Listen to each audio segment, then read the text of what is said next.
Canım kızım Dilan, anlat bana dediler. Ablan, amcaların, teyzelerin. Öyle bir anlatmak istiyorum ki seni. Ben anlattıkça bütün engeller kalksın istiyorum.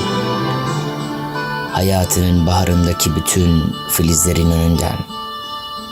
Hani bir bahar sabahı güneşli bir güne uyanmışsınızdır.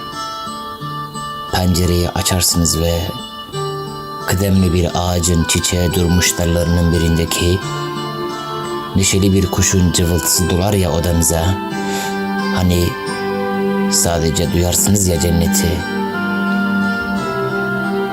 İşte ondan daha güzeldir benim kızımın sesi.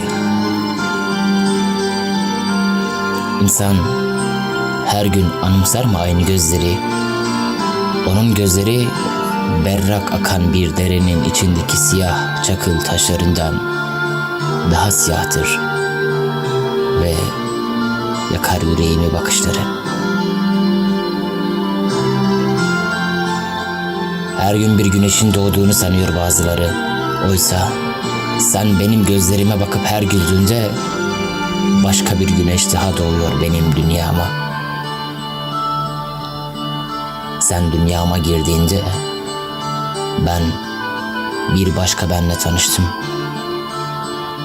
Sanki seninle beraber ben de doğdum. Doğum gününe izinsiz ortak oldum. Kızım, beni affet. Nice mutlu ve sağlıklı senelere yavrum.